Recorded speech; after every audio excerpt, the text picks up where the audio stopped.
having a bad day. On the fence, ladies. Here you go. We love to use the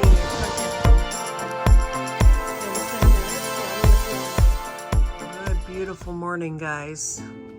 Isn't that gorgeous? All right, guys, we are going to cut up some venison. Now, this is backstrap. And we are going to can it. Now, venison backstrap is really good. You don't have to can it, but we just want room in our freezer. We don't know when we're going to eat it. We're kind of had so much venison lately. We're kind of like overwhelmed by it. Last year we got 3 or 4 deer. I can't remember.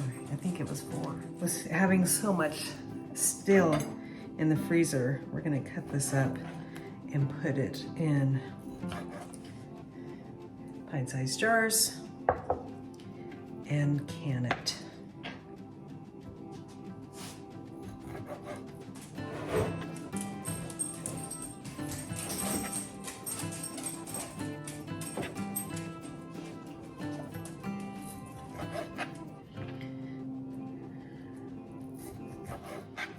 We're not going to add any water to this. And then whenever we want to do beef stew or venison stew, or even venison within some chili, we can just add a can or 2 cans, and this will make the venison nice and tender. I was asking recently at a live that I was visiting, and I forget the name of the homestead, I'm sorry, but they were talking about canning venison and how good it was. And I said, well, we have some of it in the freezer. Can I can it from frozen? And they're like, absolutely. So basically, this is almost my whole backstrap in here in 1 can. And that's more than enough for a stew, probably. And I'm gonna fill that to 1 inch headspace. And then I'm just gonna put salt in that later. And these were cleaned, so I'm just gonna continue to fill them. And then later on, we'll wipe off the rims and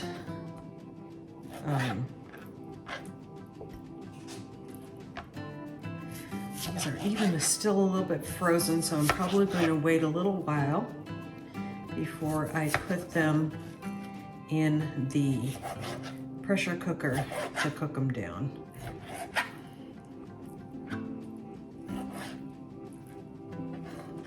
Now, any of the skin that's on there like that, not skin, but it's like a silver,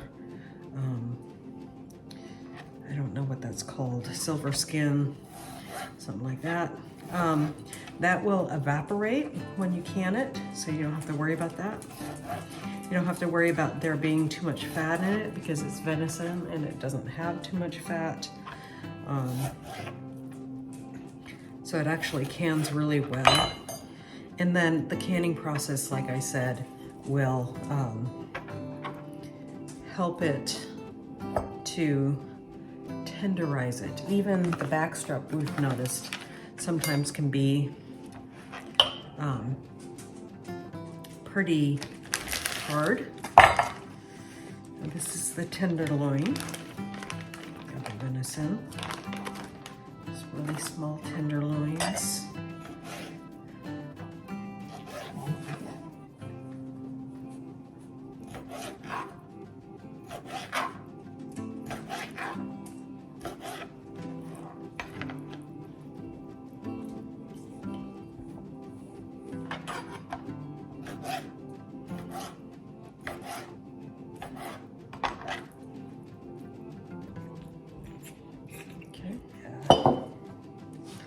One of these.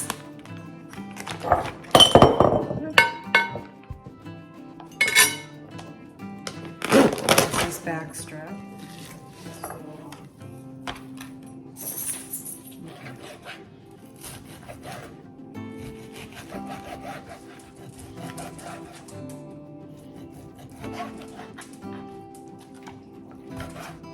Oh, that was tenderloin just last year. Hmm. What are you gonna put in there? Just water? No, you don't even have to put water in. Oh, really? What do you Just do? salt. Nothing? What I'm gonna do is just kind of even out the jars a little bit. And that is just fine. Now we're gonna put a little salt in there.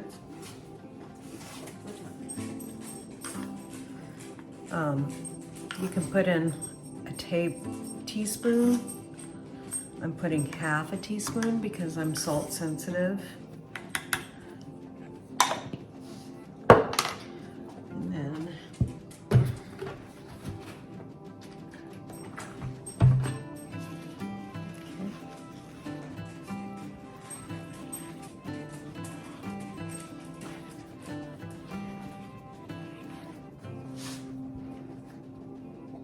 okay.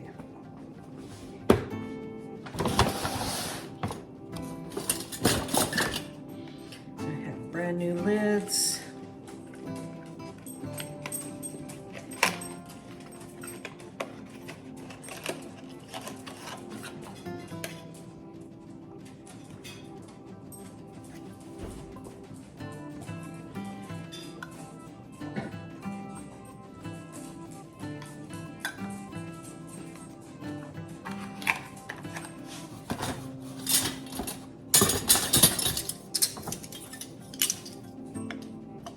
Oops.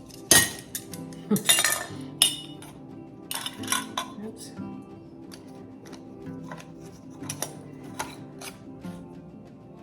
Just finger tight on those.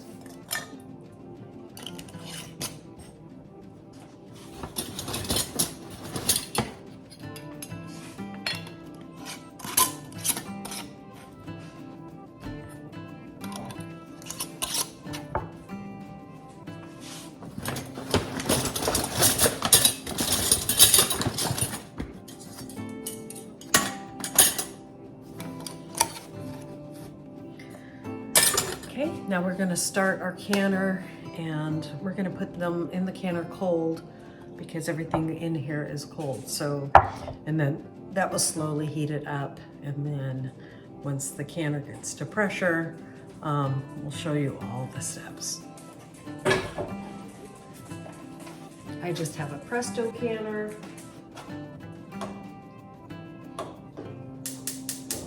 Takes quite a while, doesn't it? 95 minutes.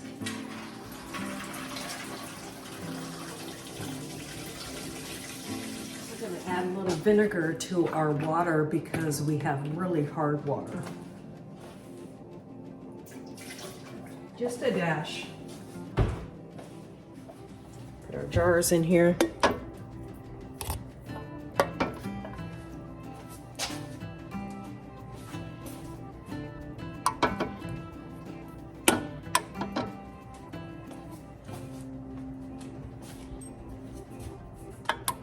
I don't have a full canner, I'm going to add water in a can.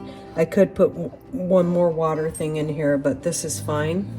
And so we're going to put the lid on this. Put it will be 10 pounds of pressure at 95 minutes. So I have to turn my canner around. Goes on like so. And so I can see the gauges, turning it around on the stove. When it starts to steam out of this hole, we will add our put a timer on when it's got a steady stream of steam for 10 minutes. And then we will put on our 10 pound of pressure. And when this is up and that is up and that's at 10 pounds of pressure here on the gauge, then we will start a timer for 95 minutes. We are now getting a steady stream of steam coming up, and so I'm going to put 10 minutes on a clock. Siri, give me 10 minutes on a timer. And things are starting to pop up, so it should be in 10 minutes. We'll put on our weight. In 10 minutes, now I'm gonna put on my 10-pound weight. And there we go. Now I wait for this to get to 10 pounds of pressure. Mine gets in between. Stop it, Bubba. You're making the camera move too much. Just Bubba right here. So between 10 and 15, around, it usually sits around 12. And then we'll put a timer on for 95 minutes. Hit our mark. And so I've turned it down to almost medium, and I'll kind of watch the temperature. But as long as it's over 10 pounds of pressure, I can start my timer. So I'm gonna go ahead and do that. Siri, give me a timer for 95 minutes. 95 minutes. There we go. We'll see you guys back when it's done. All right, guys, we turned it off after 95 minutes, and we're just waiting for it to cool down 100%. Then I'll open it for these things to drop and that to be at 0. Then I'll open it. I don't touch it until then. And then we'll put it over here on, not on wood, but on a nice heavy pad.